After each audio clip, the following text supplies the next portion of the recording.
پناہ مانگتا ہوں میں اللہ کی شیطان مردود سے، شروع نام سے اللہ کے جو بڑا مہربان نہایت رحم کرنے والا ہے۔ عنقریب احمق لوگ یہ کہیں گے کہ ان مسلمانوں کو اس قبلے سے کس نے موڑ دیا ہے جس پر یہ پہلے قائم تھے؟ تو اے پیغمبر صلی اللہ علیہ وآلہ وسلم کہہ دیجئے کہ مشرق و مغرب سب خدا کے ہیں، وہ جسے چاہتا ہے صراط مستقیم کی ہدایت دے دیتا ہے۔ اور تحویل قبلہ کی طرح ہم نے تم کو درمیانی امت قرار دیا ہے تاکہ تم لوگوں کے اعمال کے گواہ رہو، اور پیغمبر صلی اللہ علیہ وآلہ وسلم تمہارے اعمال کے گواہ رہے۔ اور ہم نے پہلے قبلے کو صرف اس لیے قبلہ بنایا تھا کہ ہم یہ دیکھیں کہ کون رسول کا اتباع کرتا ہے اور کون پچھلے پاؤں پلٹ جاتا ہے۔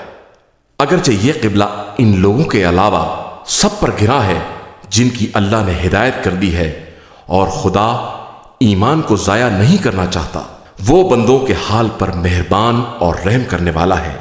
اے رسول، ہم آپ صلی اللہ علیہ وآلہ وسلم کی توجہ کو آسمان کی طرف دیکھ رہے ہیں، تو ہم عنقریب آپ کو اس قبلے کی طرف موڑ دیں گے جسے آپ پسند کرتے ہیں، لہذا آپ اپنا رخ مسجد الحرام کی جہت کی طرف موڑ دیجئے اور جہاں بھی رہیے اسی طرف رخ کیجئے۔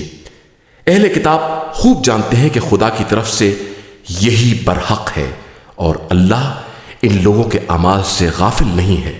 اگر آپ صلی اللہ علیہ وآلہ وسلم ان اہل کتاب کے پاس تمام آیتیں بھی پیش کر دیں کہ یہ آپ کے قبلے کو مان لیں تو ہرگز نہ مانیں گے، اور آپ بھی ان کے قبلے کو نہ مانیں گے، اور یہ آپس میں بھی ایک دوسرے کے قبلے کو نہیں مانتے۔ اور علم کے آ جانے کے بعد اگر آپ ان کے خواہشات کا اتباع کر لیں گے تو آپ کا شمار ظالموں میں ہو جائے گا۔ جن لوگوں کو ہم نے کتاب دی ہے وہ رسول کو بھی اپنی اولاد ہی کی طرح پہچانتے ہیں، بس ان کا ایک گروہ ہے جو حق کو دیدہ و دانستہ چھپا رہا ہے۔ اے رسول، یہ حق آپ صلی اللہ علیہ وآلہ وسلم کے پروردگار کی طرف سے ہے، لہٰذا آپ صلی اللہ علیہ وآلہ وسلم ان شک و شبہ کرنے والوں میں نہ ہو جائیں۔ ہر ایک کے لیے ایک رخ معین ہے اور وہ اسی کی طرف منہ کرتا ہے۔ اب تم نیکیوں کی طرف سبقت کرو، اور تم سب جہاں بھی رہو گے خدا ایک دن سب کو جمع کرے گا کہ وہ ہر شے پر قادر ہے۔ پیغمبر آپ صلی اللہ علیہ وآلہ وسلم جہاں سے باہر نکلیں اپنا رخ مسجد الحرام کی سمت ہی رکھیں کہ یہی پروردگار کی طرف سے حق ہے، اور اللہ تم لوگوں کے اعمال سے غافل نہیں ہے۔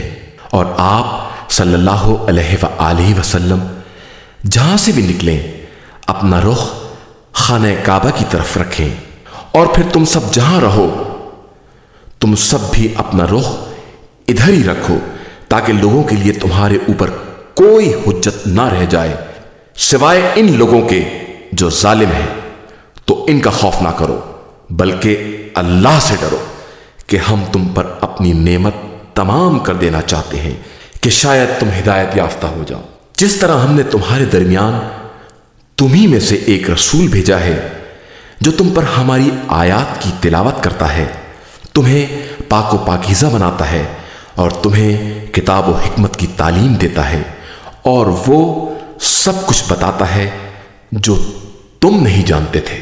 اب تم ہم کو یاد کرو تاکہ ہم تمہیں یاد رکھیں، اور ہمارا شکریہ ادا کرو اور کفران نعمت نہ کرو۔ ایمان والو، صبر اور نماز کے ذریعے مدد مانگو کہ خدا صبر کرنے والوں کے ساتھ ہے۔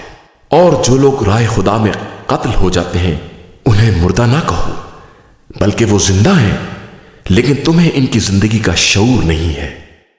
اور ہم یقیناً تمہیں تھوڑے خوف، تھوڑی بھوک اور اموال، نفوس اور ثمرات کی کمی سے آزمائیں گے، اور اے پیغمبر آپ صلی اللہ علیہ وآلہ وسلم ان صبر کرنے والوں کو بشارت دے دیں جو مصیبت پڑنے کے بعد یہ کہتے ہیں کہ ہم اللہ ہی کے ہیں اور اسی کی بارگاہ میں واپس جانے والے ہیں، کہ کہ ان کے لیے پروردگار کی طرف سے صلوات اور رحمت ہے اور وہی ہدایت یافتہ ہیں۔ بے شک صفا اور مروہ دونوں پہاڑیاں اللہ کی نشانیوں میں ہیں، لہذا جو شخص بھی حج یا عمرہ کرے اس کے لیے کوئی حرج نہیں ہے کہ ان دونوں پہاڑیوں کا چکر لگائے، اور جو مزید خیر کرے گا تو خدا اس کے عمل کا قدردان اور اس سے خوب واقف ہے۔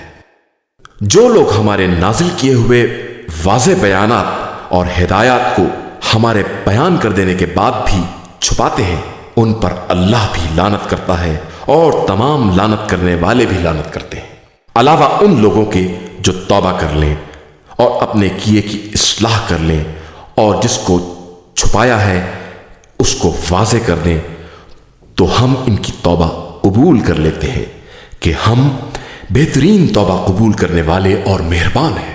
جو لوگ کافر ہو گئے اور اسی حالت کفر میں مر گئے، ان پر اللہ، ملائکہ اور تمام انسانوں کی لعنت ہے، وہ اسی لعنت میں ہمیشہ رہیں گے کہ نہ ان کے عذاب میں تخفیف ہوگی اور نہ انہیں مہلت دی جائے گی، اور تمہارا خدا بس ایک ہے، اس کے علاوہ کوئی خدا نہیں، وہی رحمان بھی ہے اور وہی رحیم بھی ہے۔ بے شک زمین و آسمان کی خلقت، روز و شب کی آمد و رفت، ان کشتیوں میں جو دریاؤں میں لوگوں کے فائدے کے لیے چلتی ہیں، اور اس پانی میں جسے خدا نے آسمان سے نازل کر کے اس کے ذریعے مردہ زمینوں کو زندہ کر دیا ہے، اور اس میں طرح طرح کے چوپائے پھیلا دیے ہیں، اور ہواؤں کے چلانے میں اور آسمان و زمین کے درمیان مسخر کیے جانے والے بادل میں صاحبان عقل کے لیے اللہ کی نشانیاں پائی جاتی ہیں۔ لوگوں میں کچھ ایسے لوگ بھی ہیں جو اللہ کے علاوہ دوسروں کو اس کا مثل قرار دیتے ہیں اور ان سے اللہ جیسی محبت بھی کرتے ہیں، جبکہ ایمان والوں کی تمام تر محبت خدا سے ہوتی ہے۔ اور اے کاش ظالمین اس بات کو اس وقت دیکھ لیتے جو عذاب کو دیکھنے کے بعد سمجھیں گے کہ ساری قوت صرف اللہ کے لیے ہے اور اللہ سخت ترین عذاب کرنے والا ہے۔ اس وقت جب کہ پیر اپنے مریدوں سے بیزاری کا اظہار کریں گے اور سب کے سامنے عذاب ہوگا اور تمام وسائل منقطع ہو چکے ہوں گے، اور مرید بھی یہ کہیں گے کہ اے کاش ہم نے ان سے اس طرح بیزاری اختیار کی ہوتی جس طرح آج یہ ہم سے نفرت کر رہے ہیں۔ خدا ان سب کے اعمال کو اسی طرح حسرت بنا کر پیش کرے گا، اور ان میں سے کوئی جہنم سے نکلنے والا نہیں ہے۔ اے انسانوں، زمین میں جو کچھ بھی حلال و طیب ہے اسے استعمال کرو، اور شیطانی اقدامات کا اتباع نہ کرو کہ وہ تمہارا کھلا ہوا دشمن ہے۔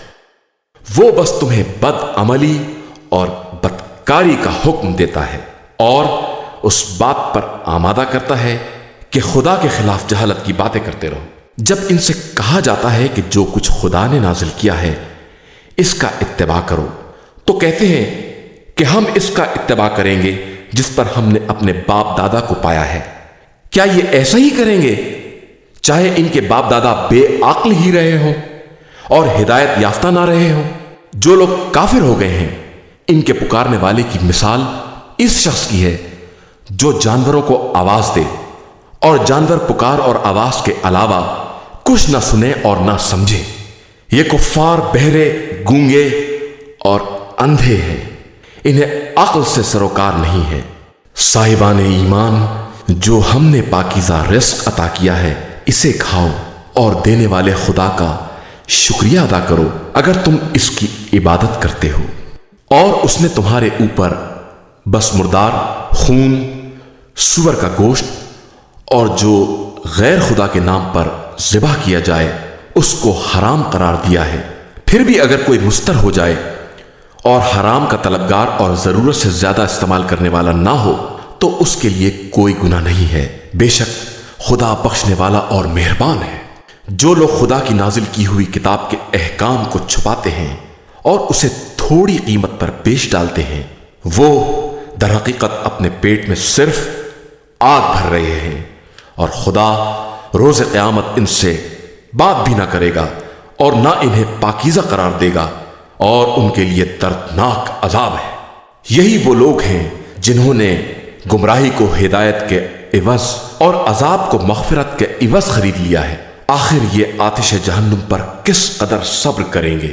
یہ عذاب صرف اس لیے ہے کہ اللہ نے کتاب کو حق کے ساتھ نازل کیا ہے اور اس میں اختلاف کرنے والے حق سے بہت دور ہو کر جھگڑے کر رہے ہیں۔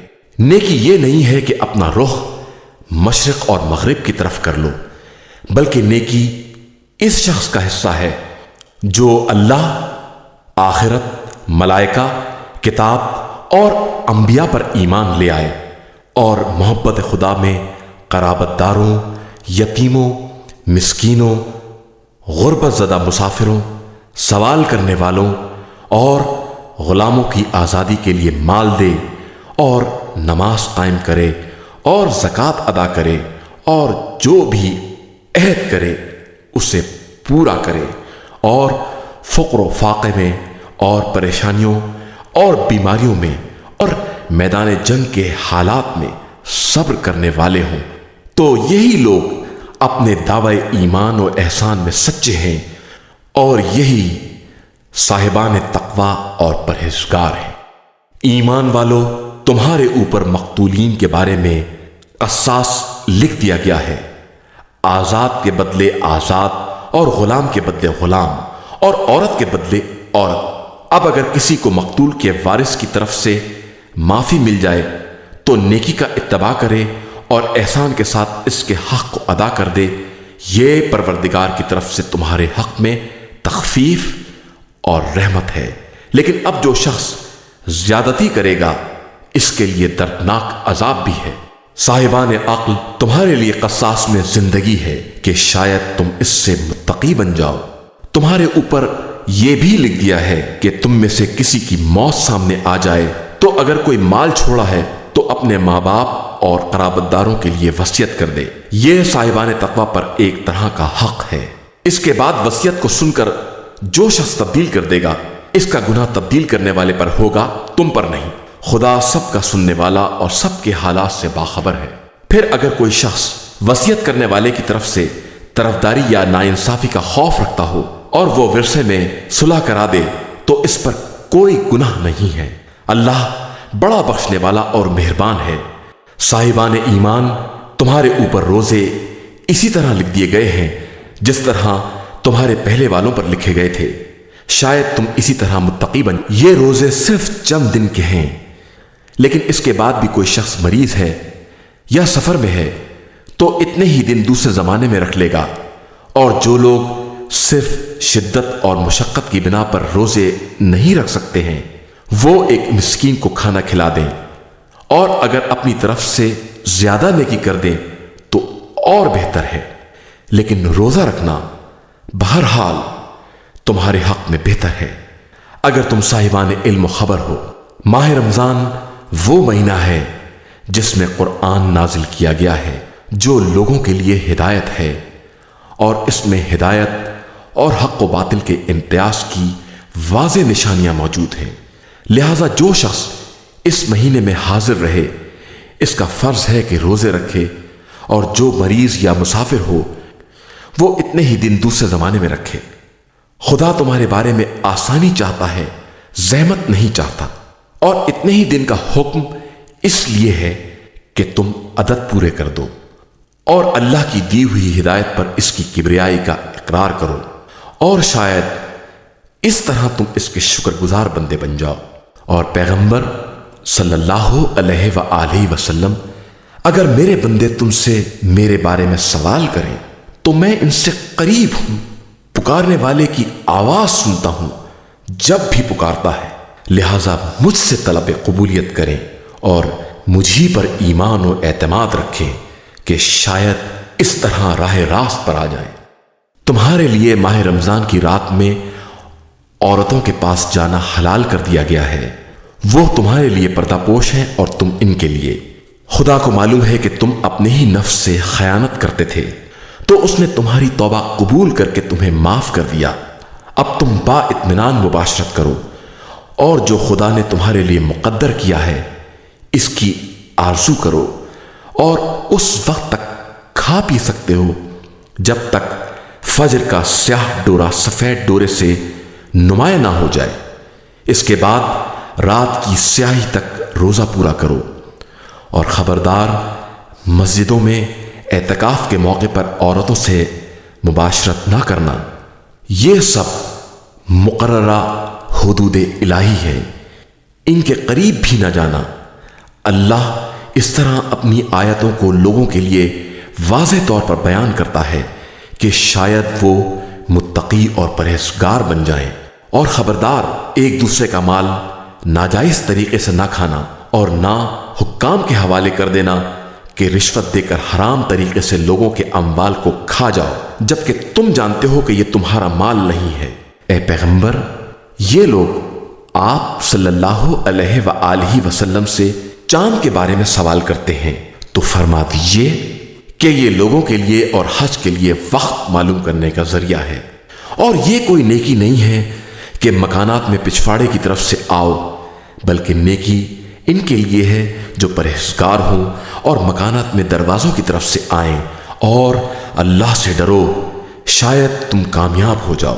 جو لوگ تم سے جنگ کرتے ہیں، تم بھی ان سے رائے خدا میں جہاد کرو اور زیادتی نہ کرو، کہ خدا زیادتی کرنے والوں کو دوست نہیں رکھتا۔ اور ان مشرکوں کو جہاں پاؤ قتل کر دو، اور جس طرح انہوں نے تم کو آوارہ وطن کر دیا ہے، تم بھی انہیں نکال باہر کر دو۔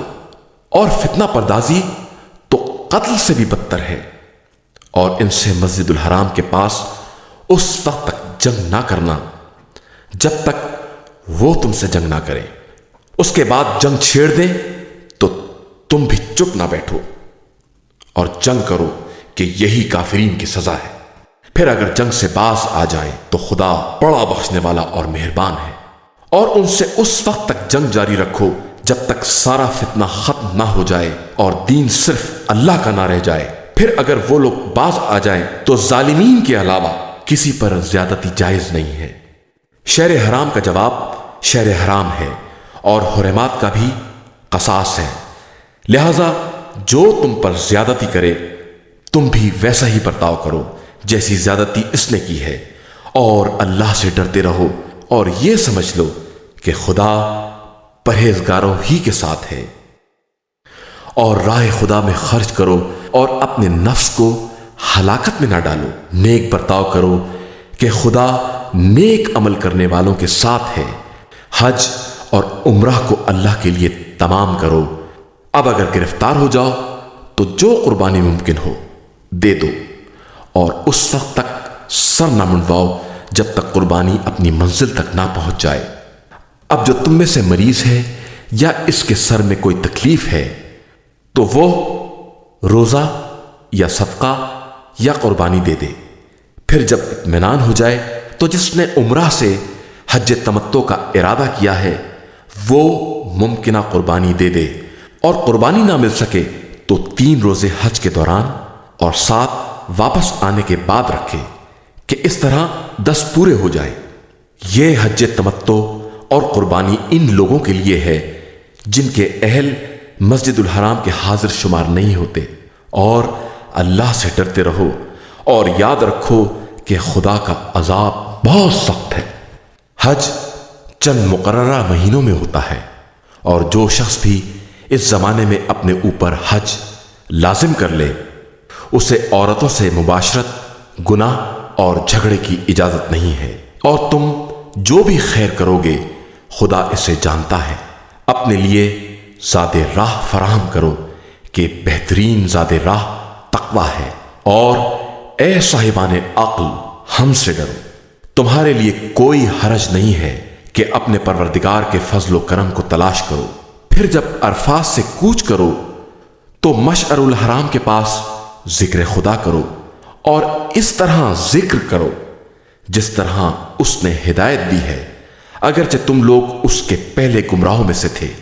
پھر تمام لوگوں کی طرح تم بھی کوچ کرو اور اللہ سے استغفار کرو کہ اللہ بڑا بخشنے والا اور مہربان ہے۔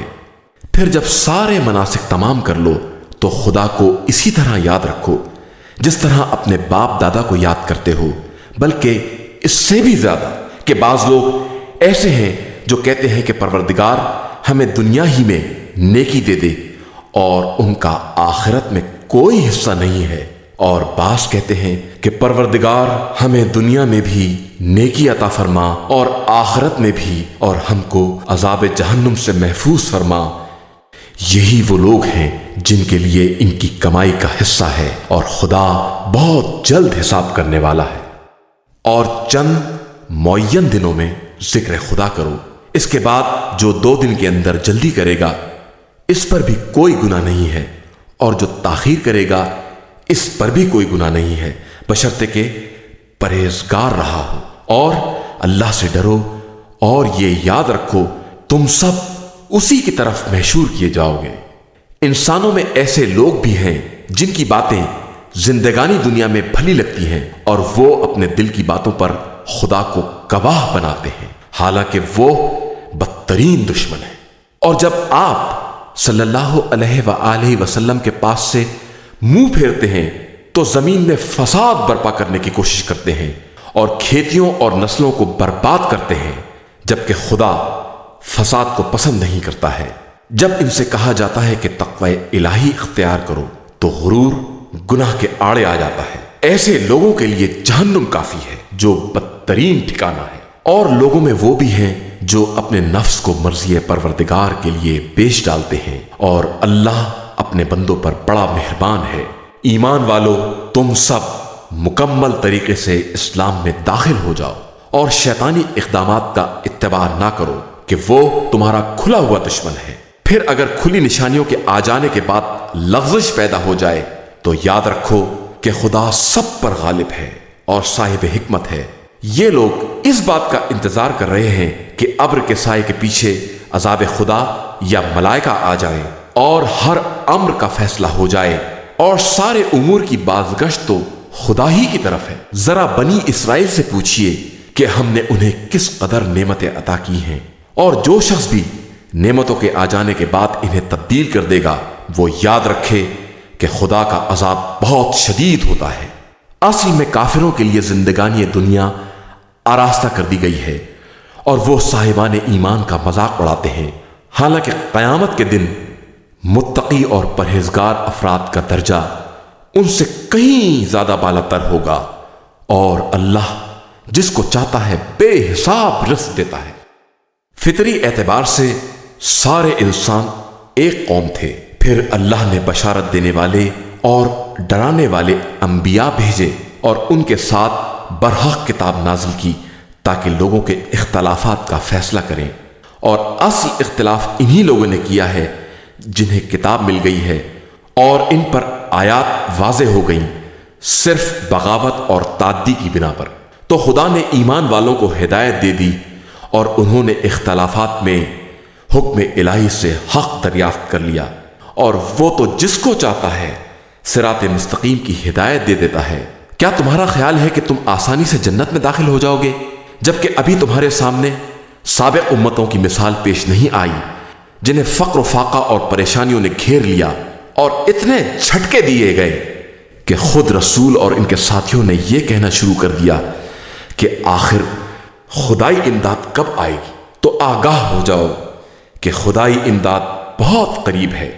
پیغمبر، یہ لوگ آپ صلی اللہ علیہ وآلہ وسلم سے سوال کرتے ہیں کہ رائے خدا میں کیا خرچ کریں، تو آپ صلی اللہ علیہ وآلہ وسلم کہہ دیجئے کہ جو بھی خرچ کرو گے وہ تمہارے والدین، قرابت دار، ایتام، مساکین اور غربت زدہ مسافروں کے لیے ہوگا، اور جو بھی کار خیر کرو گے خدا اسے خوب جانتا ہے۔ تمہارے اوپر جہاد فرض کیا گیا ہے اور وہ تمہیں ناگوار ہے، اور یہ ممکن ہے کہ جسے تم برا سمجھتے ہو وہ تمہارے حق میں بہتر ہو، اور جسے تم دوست رکھتے ہو وہ برا ہو۔ خدا سب کو جانتا ہے اور تم نہیں جانتے ہو۔ پیغمبر، یہ آپ صلی اللہ علیہ وآلہ وسلم سے محترم مہینوں کے جہاد کے بارے میں سوال کرتے ہیں، تو آپ صلی اللہ علیہ وآلہ وسلم کہہ دیجئے کہ ان میں جنگ کرنا گناہ کبیرہ ہے، اور راہ خدا سے روکنا اور خدا اور مسجد الحرام کی حرمت کا انکار ہے، اور اہل مسجد الحرام کا وہاں سے نکال دینا خدا کی نگاہ میں جنگ سے بھی بدتر گناہ ہے، اور فتنہ تو قتل سے بھی بڑا جرم ہے۔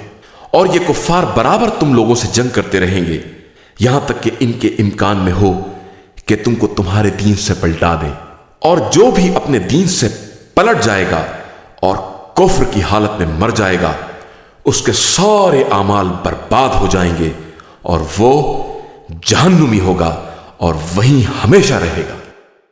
بے شک جو لوگ ایمان لائے اور جنہوں نے ہجرت کی اور راہ خدا میں جہاد کیا وہ رحمت الہی کی امید رکھتے ہیں، اور خدا بہت بخشنے والا اور مہربان ہے۔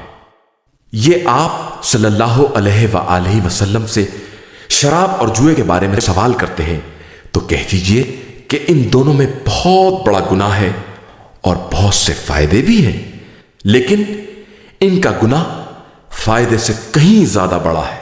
اور یہ راہ خدا میں خرچ کرنے کے بارے میں سوال کرتے ہیں کہ کیا خرچ کریں، تو کہہ دیجئے کہ جو بھی ضرورت سے زیادہ ہو۔ خدا اسی طرح اپنی آیات کو واضح کر کے بیان کرتا ہے کہ شاید تم فکر کر سکو، دنیا میں بھی اور آخرت میں بھی۔ اور یہ لوگ تم سے یتیموں کے بارے میں سوال کرتے ہیں تو کہہ دو کہ ان کے حال کی اصلاح بہترین بات ہے، اور اگر ان سے مل جل کر رہو تو یہ بھی تمہارے بھائی ہیں، اور اللہ بہتر جانتا ہے کہ مصلح کون ہے اور مفسد کون ہے۔ اگر وہ چاہتا تو تمہیں مصیبت میں ڈال دیتا، لیکن وہ صاحب عزت بھی ہے اور صاحب حکمت بھی ہے۔ خبردار، مشرک عورتوں سے اس وقت تک نکاح نہ کرنا جب تک ایمان نہ لے آئیں کہ ایک مومن کنیز مشرک آزاد عورت سے بہتر ہے، چاہے وہ تمہیں کتنی ہی بھلی معلوم ہو۔ اور مشرکین کو بھی لڑکیاں نہ دینا جب تک مسلمان نہ ہو جائیں کہ مسلمان غلام آزاد مشرک سے بہتر ہے، چاہے وہ تمہیں کتنا ہی اچھا کیوں نہ معلوم ہو۔ یہ مشرکین تمہیں جہنم کی دعوت دیتے ہیں اور خدا اپنے حکم سے جنت اور مغفرت کی دعوت دیتا ہے، اور اپنی آیتوں کو واضح کر کے بیان کرتا ہے کہ شاید یہ لوگ سمجھ سکیں۔ اور اے پیغمبر صلی اللہ علیہ وآلہ وسلم، یہ لوگ تم سے ایام حیض کے بارے میں سوال کرتے ہیں تو کہہ دو کہ حیض ایک اذیت اور تکلیف ہے، لہذا اس زمانے میں عورتوں سے الگ رہو، اور جب تک پاک نہ ہو جائیں ان کے قریب نہ جاؤ، پھر جب پاک ہو جائیں تو جس طرح سے خدا نے حکم دیا ہے اس طرح سے ان کے پاس جاؤ۔ بتحقیق خدا توبہ کرنے والوں اور پاکیزہ رہنے والوں کو دوست رکھتا ہے۔ تمہاری عورتیں تمہاری کھیتیاں ہیں، لہذا اپنی کھیتی میں جہاں چاہو داخل ہو جاؤ، اور اپنے واسطے پیشگی اعمال خدا کی بارگاہ میں بھیج دو اور اس سے ڈرتے رہو۔ یہ سمجھو کہ تمہیں اس سے ملاقات کرنا ہے، اور صاحبان ایمان کو بشارت دے دو۔ خبردار، خدا کو اپنی قسموں کا نشانہ نہ بناؤ کہ قسموں کو نیکی کرنے، تقوی اختیار کرنے اور لوگوں کے درمیان اصلاح کرنے میں مانے بنا دو۔ اللہ سب کچھ سننے اور جاننے والا ہے۔ خدا تمہاری لغو اور غیر ارادی قسموں کا مواخذہ نہیں کرتا ہے، لیکن جس کو تمہارے دلوں نے حاصل کیا ہے اس کا ضرور مواخذہ کرے گا۔ وہ بخشنے والا بھی ہے اور برداشت کرنے والا بھی ہے۔ جو لوگ اپنی بیویوں سے ترک جماع کی قسم کھا لیتے ہیں انہیں 4 مہینے کی مہلت ہے، اس کے بعد واپس آ گئے تو خدا غفور و رحیم ہے۔ اور طلاق کا ارادہ کریں تو خدا سن بھی رہا ہے اور دیکھ بھی رہا ہے۔ مطلقہ عورتیں 3 حیض تک انتظار کریں، اور انہیں حق نہیں ہے کہ جو کچھ خدا نے ان کے رحم میں پیدا کیا ہے اس کی پردہ پوشی کریں، اگر ان کا ایمان اللہ اور آخرت پر ہے، اور پھر ان کے شوہر اس مدت میں انہیں واپس کر لینے کے زیادہ حقدار ہیں اگر اصلاح چاہتے ہیں۔ اور عورتوں کے لیے ویسے ہی حقوق بھی ہیں جیسی ذمہ داریاں ہیں، اور مردوں کو ان پر ایک امتیاز حاصل ہے، اور خدا صاحب عزت و حکمت ہے۔ طلاق 2 مرتبہ دی جائے گی، اس کے بعد یا نیکی کے ساتھ روک لیا جائے گا یا حسن سلوک کے ساتھ آزاد کر دیا جائے گا۔ اور تمہارے لیے جائز نہیں ہے کہ جو کچھ انہیں دے دیا ہے اس میں سے کچھ واپس لو، مگر یہ کہ یہ اندیشہ ہو کہ دونوں حدود الہی کو قائم نہ رکھ سکیں گی۔ تو جب تمہیں یہ خوف پیدا ہو جائے کہ دونوں حدود الہی کو قائم نہ رکھ سکیں گی تو دونوں کے لیے آزادی ہے اس فدیے کے بارے میں جو عورت مرد کو دے، لیکن یہ حدود الہیہ ہے، ان سے تجاوز نہ کرنا، اور جو حدود الہی سے تجاوز کرے گا وہ ظالمین میں شمار ہوگا۔ پھر اگر تیسری مرتبہ طلاق دے دی تو عورت مرد کے لیے حلال نہ ہوگی یہاں تک کہ دوسرا شوہر کرے۔ پھر اگر وہ طلاق دے دے تو دونوں کے لیے کوئی حرج نہیں ہے کہ آپس میں میل کر لیں اگر یہ خیال ہے کہ حدود الہیہ کو قائم رکھ سکیں گے۔ یہ حدود الہیہ ہیں جنہیں خدا صاحبان علم و اطلاع کے لیے واضح طور سے بیان کر رہا ہے۔ اور جب تم عورتوں کو طلاق دو اور وہ مدت عدت کے خاتمے کے قریب پہنچ جائیں تو یا انہیں اصلاح اور حسن معاشرت کے ساتھ روک لو یا انہیں حسن سلوک کے ساتھ آزاد کر دو، اور خبردار نقصان پہنچانے کی غرض سے انہیں نہ روکنا کہ ان پر ظلم کرو، کہ جو ایسا کرے گا وہ خود اپنے نفس پر ظلم کرے گا، اور خبردار آیات الہی کو مذاق نہ بناؤ۔ خدا کی نعمت کو یاد کرو، اس نے کتاب و حکمت کو تمہاری نصیحت کے لیے نازل کیا ہے، اور اللہ سے ڈرو کہ وہ ہر شے کا جاننے والا ہے۔ اور جب تم لوگ عورتوں کو طلاق دو اور ان کی مدت عدت پوری ہو جائے تو خبردار انہیں شوہر کرنے سے نہ روکنا اگر وہ شوہروں کے ساتھ نیک سلوک پر راضی ہو جائے۔ اس حکم کے ذریعے خدا انہیں نصیحت کرتا ہے جن کا ایمان اللہ اور روز آخرت پر ہے، اور ان احکام پر عمل تمہارے لیے باعث تزکیہ بھی ہے اور باعث طہارت بھی۔ اللہ سب کچھ جانتا ہے اور تم نہیں جانتے ہو۔ اور مائیں اپنی اولاد کو 2 برس کامل دودھ پلائیں گی۔ جو رضاعت کو پورا کرنا چاہے گا، اس درمیان صاحب اولاد کا فرض ہے کہ ماؤں کی روٹی اور کپڑے کا مناسب طریقے سے انتظام کرے۔ کسی شخص کو اس کی وسعت سے زیادہ تکلیف نہیں دی جا سکتی۔ نہ ماں کو اس کی اولاد کے ذریعے تکلیف دینے کا حق ہے اور نہ باپ کو اس کی اولاد کے ذریعے، اور وارث کی بھی ذمہ داری ہے کہ وہ اسی طرح اجرت کا انتظام کرے۔ پھر اگر دونوں باہمی رضامندی اور مشورے سے دودھ چھڑانا چاہیں تو کوئی حرج نہیں ہے، اور اگر تم اپنی اولاد کے لیے دودھ پلانے والی تلاش کرنا چاہو تو اس میں بھی کوئی حرج نہیں ہے، بشرطے کہ متعارف طریقے کی اجرت ادا کر دو۔ اور اللہ سے ڈرو اور یہ سمجھو کہ وہ تمہارے اعمال کو خوب دیکھ رہا ہے۔ اور جو لوگ تم میں سے بیویاں چھوڑ کر مر جائیں، ان کی بیویاں 4 مہینے 10 دن